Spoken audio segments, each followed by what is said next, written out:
Humano demasiado humano. Federico Nietzsche. Introducción. Se me ha dicho repetidas veces, con profunda sorpresa por mi parte, que en todas mis obras, desde el origen de la tragedia hasta Preludios para una filosofía del porvenir, había algo de común.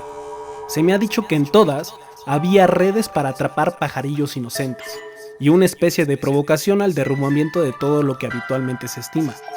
¿Cómo? ¿Todo no es humano? ¿Demasiado humano? Era la exclamación que, según dicen, arrancaban mis obras, mezclada a cierto sentimiento de horror y de desconfianza. Se ha dicho que mis libros son escuela de desprecio y de valor temerario. Efectivamente, no creo que nadie haya considerado el mundo abrigando las sospechas que yo, no solo como abogado del diablo, sino también empleando el lenguaje teológico como enemigo y partidario de Dios. Y el que sepa adivinar algo de las consecuencias que entraña toda sospecha profunda, algo de la sensación de fiebre y de miedo y de las angustias de soledad a que se condenan todos los que están por encima de la diferencia de miras, comprenderá también cuánto tengo que hacer para descansar de mí mismo, casi para olvidarme de mi propio yo, buscando refugio en cualquier sitio, llámese hostilidad o ciencia, frivolidad o tontería, porque cuando no encontré lo que necesitaba, me lo he procurado como artificio o falsificación. ¿Han procedido de otro mundo los poetas? ¿Ha sido distinta la manera de crear el arte en el mundo? Pues bien, lo que yo necesitaba, con mayor exigencia cada día para mi restablecimiento, era adquirir la creencia de que no estaba solo en el existir así, en ver desde ese prisma mágico un presentimiento de afinidad y semejanza de percepción y de deseo, un descanso en la amistad, una ceguera de dos, completa, sin intermitencia alguna, un sentimiento de placer alcanzado desde el primer momento en lo cercano, en lo vecino, en todo aquello que tiene color, forma y apariencia. Pudieran reprochárseme a este respecto no pocos artificios, y algo también de falsa acuñación. Por ejemplo, que tengo con cabal conocimiento y plena voluntad cerrados los ojos ante el ciego deseo que Schopenhauer siente por la moral desde una época en que ya tenía yo bastante clarividencia de ella, que me he engañado a mí mismo respecto al incurable romanticismo de Ricardo Wagner, como si fuera un principio, no un fin, pasándome lo propio con relación a los griegos y a los alemanes y su porvenir. Hasta podría presentárseme una larga lista de observaciones, pero aún suponiendo que todo esto fuera cierto, ¿qué sabéis? ¿Qué podréis saber de lo que haya de astucia, de instinto de conservación, de razonamiento y de precaución superior en semejante autoengaño y de lo que necesito para que pueda permitirme siempre el lujo de mi verdad? Vivo todavía y la vida no es, después de toda invención de la moral, quiere el engaño, vive del engaño. ¿Qué no es así? ¿Qué vuelvo a comenzar ya y hago de viejo inmoralista, cazador de pájaros? ¿Y qué hablo de modo inmoral, extramoral, por encima del bien y el mal? Por estas razones, en cierta ocasión inventé para mi uso, cuando de ello tuve necesidad, los espíritus libres, a los que he dedicado este libro de aliento y desaliento a la vez, titulado Humano, demasiado humano. Espíritus libres. De este género no los hay ni los ha habido nunca. Pero yo tenía entonces necesidad de su compañía, para conservar el buen humor entre mis malos humores, enfermedad, destierro, aislamiento, asedía, inactividad, y los creé a la manera de compañeros fantásticos, con los cuales se bromea y se charla y se ría cuando se quiere charlar, y bromear y reír, y se les envía el cuerno cuando se hacen pesados. Que podrá haber un día espíritus libres de este género, que nuestra Europa tendrá entre sus hijos de mañana o de pasado mañana ejemplares que se parezcan a mis alegres y osados compañeros, corporables y visibles, no como en lo que a mí se refiere, a manera de esquemas y de sombras que juegan para entretener a un anacoreta. Serían el último en dudarlo. Lo veo venir lenta, muy lentamente, y no hago esfuerzos por apresurar su llegada cuando escribo de antemano los auspicios bajo los que les veo nacer y los caminos por los que les veo venir. Esperemos a que un espíritu, en el cual el tipo de espíritu libre deba madurar hasta la perfección, haya corrido su aventura decisiva de un camino de frente, cuando antes no había sido sino un espíritu siervo encadenado a su rincón y a su columna. ¿Cuál es el vínculo más sólido? ¿Qué lazos es imposible romper? Para ciertos hombres de especie rara y exquisita serán los deberes, el respeto, tal como conviene a la juventud, la timidez y el entretenimiento en presencia de todo lo que es de antiguo, venerado y digno, la gratitud al suelo en que ha vivido, a la mano que le ha guiado, al santuario en que murmuró la primera plegaria. Los momentos más importantes y trascendentales de su vida son los que la encadenarán más duradera y sólidamente. La gran transformación llega para siervos de esta especie como un terremoto. El alma joven se siente en un solo instante conmovida, deshacida, arrancada de todo lo que antes amaba, ni aún se da cuenta de lo que le pasa. Extraña investigación, desconocida fuerza impulsiva la dominan y se apoderan de ella. Hasta imponérsele como un orden se despierta del deseo, la voluntad de ir adelante, no importa dónde, a toda costa, violenta y peligrosa curiosidad de un mundo no descubierto brilla y flamea en todos sus sentidos. Antes morir que vivir aquí, le dice la imperiosa voz de seducción. Y aquí, en nuestra casa, es todo lo que amó hasta esa hora.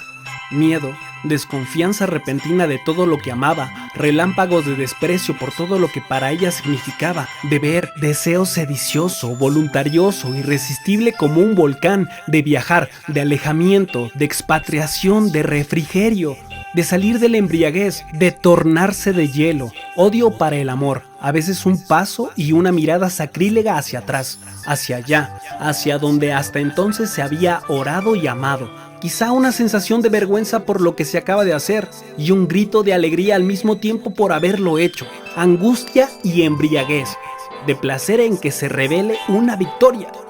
¿Una victoria? ¿Sobre qué? ¿Sobre quién?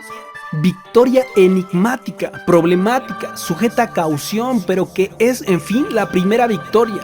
Tales son los males y los dolores que componen la historia de la gran transformación. Al propio tiempo, es una enfermedad que puede destruir al hombre esta explosión primera de fuerza y de voluntad para marcarse a sí mismo rumbos fijos, para estimarse a sí mismo esta voluntad de libre querer. ¿Y qué clase de enfermedad es? ¿Y a qué grados alcanza? Se descubren las pruebas y actos de la bizarría salvaje con que el liberto quiere, desde lo que es probar su dominio sobre las cosas, por seguir adelante en todos sentidos con insaciable avidez. Lo que adquiere del botín debe pagar la peligrosa excitación de su orgullo, rasga, rompe, tira lo que se grajea. Con maligna sonrisa revuelve todo lo que estaba velado o no manifiesto por alguna causa de pudor.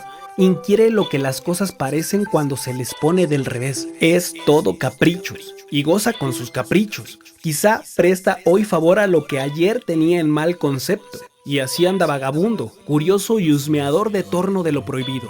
En el fondo de sus agitaciones y desbordes, pues en su camino se encuentra inquieto y sin rumbo como en desierto.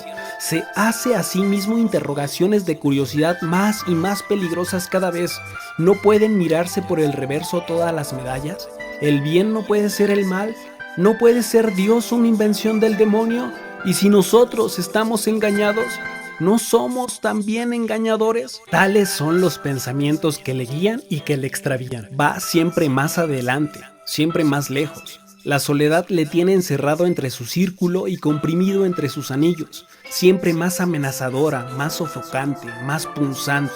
Esta terrible diosa y Mater Saeva Copidinu, pero ¿quién sabe hoy lo que es la soledad? Desde este aislamiento enfermizo, desde el desierto de estos años de ensayos, es muy largo todavía el camino que hay que recorrer hasta llegar a esa inmensa seguridad y desbordante salud, que no puede prescindir de la enfermedad como medio y sistema de conocimiento a esa libertad madurada del espíritu, que es también dominio sobre sí mismo y disciplina del corazón, que permite el acceso de múltiples y opuestas maneras de pensar a ese estado interior extenuado por el exceso de riquezas que excluye el peligro de que el espíritu se pierda dentro de sus propias vías, por decirlo así, y se quede en cualquier sitio y se apoltrone en cualquier rincón.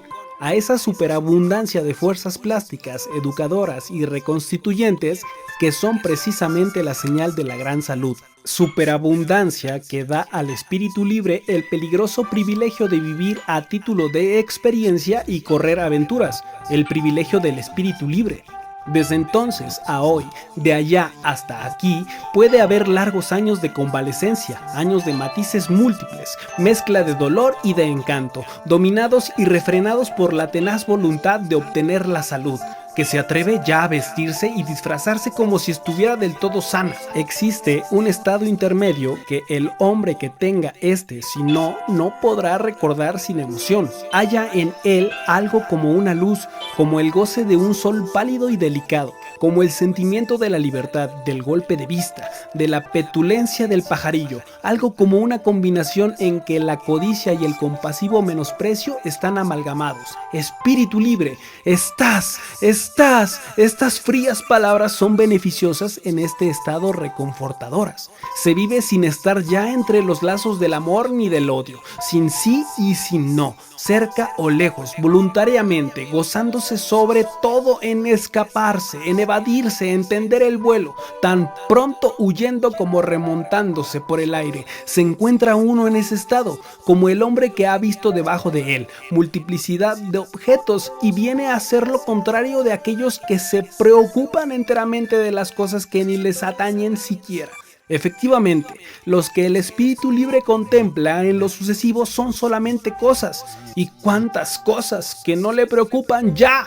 Adelantamos en la curación. El espíritu libre vuelve a acercarse a la vida, lentamente, casi a su pesar, desconfiado. Todo en torno de él parece que se hiciera más cálida, más dorado. Por decirlo así, sus sentimientos y simpatías adquieren profundidad. Brisas tibias pasan delante de él. Se encuentra en cierto modo como si se abrieran sus ojos por primera vez para apreciar las cosas próximas. Está maravillado y se recoge en sí mismo. Silencioso. ¿Dónde estaba, pues? Todas estas cosas próximas y contiguas, ¿qué cambiadas se le aparecen? ¿Qué encantos revisten para él ahora? Dirige a su pasado una mirada de reconocimiento por sus viajes, por sus fortalezas, por sus miradas hacia lo lejano y sus vuelos a las alturas frías. Cuán grande es su dicha por no haber permanecido en el terruño, siempre en casa, como un afeminado, como un perezoso. ¡Qué sensación no experimentada hasta entonces! ¡Qué felicidad aún en la laxitud, en la antigua enfermedad, en las recaídas del convaleciente! ¿Cómo se complace en permanecer tranquilo con su mal, en ejercitar la paciencia, en acostarse al sol? ¿Quién comprende como él la dicha que hay en el invierno, en ver las manchas que el sol deja en la muralla? Son los animales más reconocidos del mundo y los más modestos, los convalecientes, esas salamandras vueltos a medias a la vida. Hay entre ellos algunos que no dejan pasar un día sin colgar bajo su hábito talar una pequeña copla lisonjera.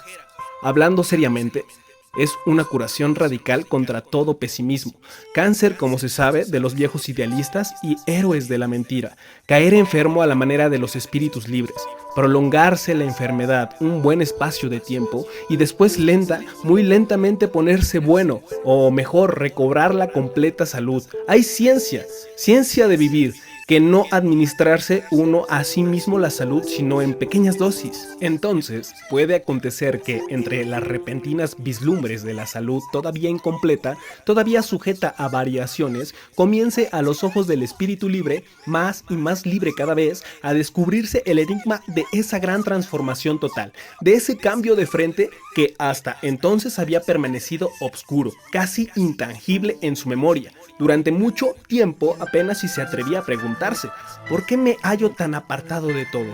¿Por qué tan solo?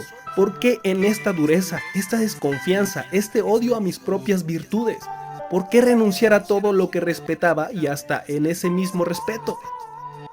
Ahora se atreve a hacerlo descaradamente. Propone la cuestión en alta voz y oye ya algo semejante a una respuesta que le dice: necesitabas hacerte dueño de ti mismo, dueño también de tus propias virtudes. Antes eran ellas tus señoras, pero ya no tienen derecho para ser más que tus instrumentos. Necesitabas enseñorarte a tu pro y tu contra y aprender el arte de tomarlos o dejarlos, de aprovecharlos o no, según tu fin del momento. Necesitabas llegar al conocimiento de los elementos de perspectivas, de toda apreciación, la deformación, la distensión, la aparente teología de los horizontes y de todo lo que concierne a la perspectiva, y más todavía de la indiferencia que es indispensable para apreciar con cabal criterio valores opuestos y las pérdidas intelectuales con que se hace pagar todo pro y todo contra. Necesitabas aprender a escoger lo que hay de injusticia necesaria en todo pro y contra, la injusticia como inseparable de la vida misma como acondicionada por la perspectiva y su injusticia. Necesitabas ante que todo ver con tus propios ojos en donde existe mayor injusticia. Esto es allí donde la vida tiene desenvolvimiento más mezquino, más estrecho, más pobre, más rudimentario y donde por lo tanto la vida no puede hacer otra cosa que tomarse a sí misma como un fin y medida de las cosas, analizando furtiva, menuda, asiduamente por amor a su conservación, lo que hay de noble, grande y rico. Necesitabas ver con tus propios ojos el problema de la jerarquía y la protección en que la potencia y la justicia y la extensión crecen juntas a medida que te levantas. Necesitabas, pero basta, el espíritu libre sabe a qué necesidad ha obedecido y cuáles son ahora su poder y su derecho. De esta suerte, el espíritu libre se da respuesta exacta al estudiar el enigma de su cambio de frente y acaba generalizando, diciéndose en tal sentido, para lo cual toma por base lo que se ha producido en su vida. Lo que me ha sucedido, dice, debe suceder a todo hombre que tenga una misión que haya de presentarse. La potencia y la necesidad secreta de esta misión trabajarán en sus destinos individuales y debajo de ellos a manera de una preñez inconsciente durante mucho tiempo, aún antes de que se haya dado cuenta de esa misión y de conocer siquiera su nombre. Nuestra vocación se enseñorea de nosotros, aun cuando no la conozcamos todavía. Es el porvenir quien señala las reglas de conducta a nuestro hoy. Es el problema de la jerarquía el que nos da derecho a hablar, porque es nuestro problema, el problema de los espíritus libres. Hoy, en el cenit de nuestra vida, comenzamos a comprender qué preparativos, qué rodeos, pruebas y ensayos tuvimos que hacer y cuántas desilusiones que soportar para llegar a plantear el problema, antes de que se atraviese a presentarse delante de nosotros, y cuántas horas de desgracia múltiples y contradictorias debieron sufrir antes nuestro cuerpo y nuestra alma, siendo como éramos aventureros circunnavegantes de este mundo interior que se llama hombre, agrimensores de todo lo más elevado y relativamente superior que también se llama hombre, yendo adelante en todas direcciones, sin temor, burlándose de todo, sin perder nada, probando de todo, purificándolo todo y, por decirlo así, pasándolo por un sedazo, para echar fuera lo accidental, hasta adquirir el derecho de exclamar como espíritus libres que somos: he aquí un problema nuevo, he aquí una gran escala cuyos peldaños hemos subido, también hemos sido alguna vez peldaños, he aquí un algo más alto, más profundo, más por debajo de nosotros, he aquí una gradación inmensa, una jerarquía que nosotros vemos, he aquí nuestro problema. No habrá psicólogo ni agorero a quien se oculte, ni por un momento siquiera, a qué grado de la evolución acabo de describir corresponde el presente libro, o en qué grado ha sido colocado. Pero ¿en dónde están los sociólogos? En Francia, desde luego, quizá en Rusia, pero no en Alemania. No faltan razones para que los alemanes modernos hagan de ello un título honorífico. Tanto peor, por consiguiente, para el hombre cuya naturaleza y vocación sean en este respecto anti-alemanes.